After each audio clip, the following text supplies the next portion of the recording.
Hello friends, good evening. आप सभी का हमारे चैनल पे बहुत बहुत स्वागत है और आप सभी को राधे राधे। और ये देखिए, संध्या का समय हो गया है। कान्हा जी को आरती भी हो गई हो और कान्हा जी को भूख भी लग गई है। तो ये देखिए, मेरे दोनों प्यारे से मिट्टू गोपाल इतने आराम से और प्यार से बैठे हुए हैं।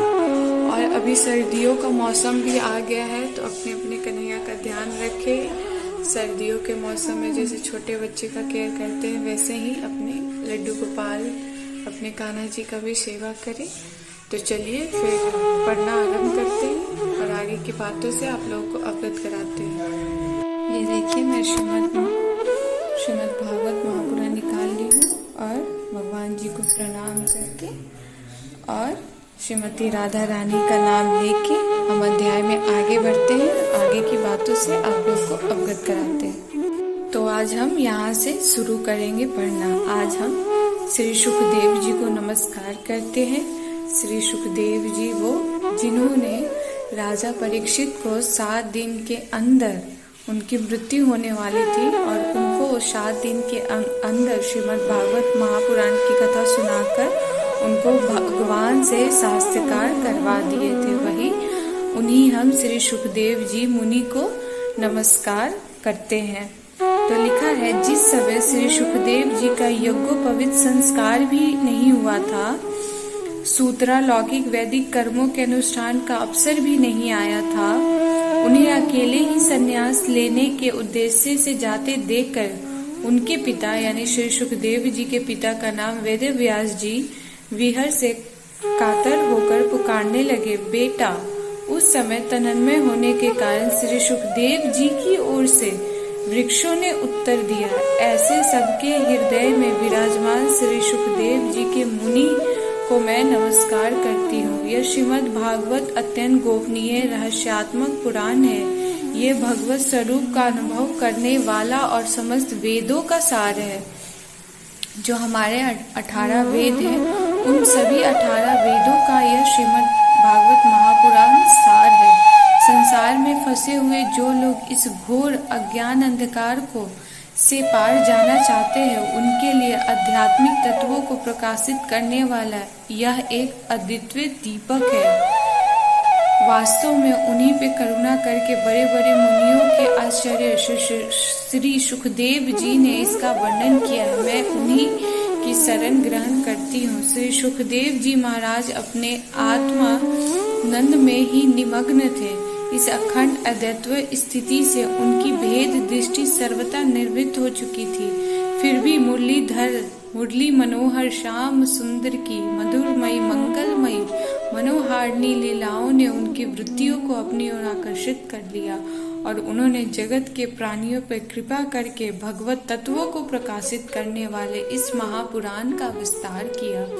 मैं उन्हें सर्वोपहारी व्यास नंदन भगवान श्री सुखदेव जी के चरणों में नमस्कार करती हूँ। अब हम आगे बढ़ेंगे तो हम पढ़ेंगे श्रीमद् भागवत की महिमा क्या है। तो चलिए देखते हैं श्रीमद् भागवत की महिमा क्या है। श्रीमद् भागवत की महिमा में क्या लिखी हूँ, उसके आदि के 3 श्लोकों में जो महिमा कह दी गई है, उसके बराबर कौन कह सकता है। उन 3 श्लोकों की कितनी ही बार पढ़ चुकने पर भी जब उसका स्मरण होता है तो मन में अद्भुत भाव उदित होते हैं। कोई अनुवाद उस श्लोक की गंभीरता और मधुरताओं को पा नहीं सकता। उन 3 श्लोकों से मन को निर्मल करके फिर इस प्रकार भगवान का ध्यान कीजिए। मुझको श्रीमद् भागवत में अत्यंत प्रेम है। मेरा विश्वास है और अनुभव है कि आगे पढ़ने और सुनने से मनुष्य को ईश्वर का सच्चा ज्ञान प्राप्त होता है और उनके चरण कमलों में अंचल भक्ति होती है। इसके पढ़ने से मनुष्य दृढ़ निश्चय हो जाता है कि इस संसार को रचने और पालन करने वाली कोई सर्वव्यापक शक्ति है। इसी एक शक्ति को लोग ईश्वर, ब्रह्मा, परमात्मा इत्यादि अनेक नामों से पुकारते हैं। भागवत के पहले ही श्लोक में वेद व्यास जी ने ईश्वर के स्वरूप का वर्णन किया है कि जिससे इस संसार के सृष्टि पालन और संहार होते हैं, वे त्रिकाल में सत्य हैं, अर्थात जो सदा रहा भी है और रहेगा भी, और जो अपने प्रकाश से अंधकार को सदा दूर रखता है, उस परम सत्य का हम ध्यान करते हैं। उसी स्थान में श्रीमद् भागवत का स्वरूप भी इस प्रकार से संक्षेप में वर्णित है कि इस भागवत में जो दूसरों की बढ़ती देखकर डाह नहीं करते, ऐसे साधु जनों का सब प्रकार से स्वार्थ से रहित परम धन और वह जानने की योग्य ज्ञान वर्णित है, जो वास्तव में सब कल्याण का देने वाला और औषधि भौतिक आदि दैविक और आध्यात्मिक है। इन 3 प्रकार के तापों को मिटाने वाला है। और ग्रंथों से क्या, जिन सुकृतियों ने पुण्य के कर्म कर रखे हैं और जो श्रद्धा से भगवान को पढ़ते या सुनते हैं, वे इसका सेवन करने के समय ही अपनी भक्ति से ईश्वर को अपने हृदय में अविचल रूप से स्थापित कर लेते हैं। ईश्वर का ज्ञान और उनमें भक्ति का परम साधन है। ये 2 पदार्थ जब किसी प्राणी को प्राप्त हो गए हो, तो कौन सा पदार्थ रह गया जिसके लिए मनुष्य कामना करे। और ये दोनों पदार्थ श्रीमद् भागवत से पूरी मात्रा में प्राप्त होती है। इसीलिए यह पवित्र ग्रंथ मनुष्य का उपकारी है।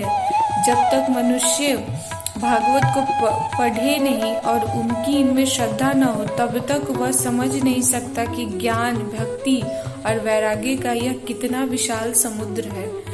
भागवत के पढ़ने से उसको यह विमल ज्ञान हो जाता है कि एक ही परमात्मा प्राणी में बैठा हुआ है। और जब उसको यह ज्ञान हो जाता है, तब वह अधर्म करने का मन नहीं करता, क्योंकि दूसरों को चोट पहुंचाने अपने को चोट पहुंचाने के समान हो जाता है।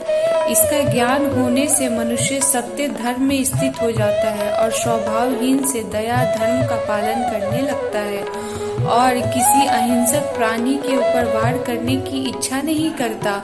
मनुष्य में परस्पर प्रेम और प्राणी मात्र के प्रति दया का भाव स्थापित करने के लिए इससे बढ़कर कोई साधन नहीं। वर्तमान समय में जब संसार के बहुत अधिक भागों में भयंकर युद्ध छिड़ा हुआ है, मनुष्य मात्र को इस पवित्र धर्म का उपदेश अत्यंत कल्याणकारी होगा।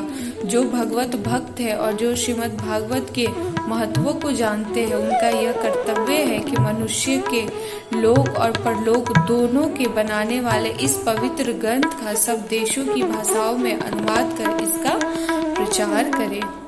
तो ये जितना हम लोगों ने आज पढ़ा, ये सारा श्रीमद् भागवत की महिमा है। तो आज का ब्लॉग यहीं तो आप सभी को राधे राधे, हरि बोल।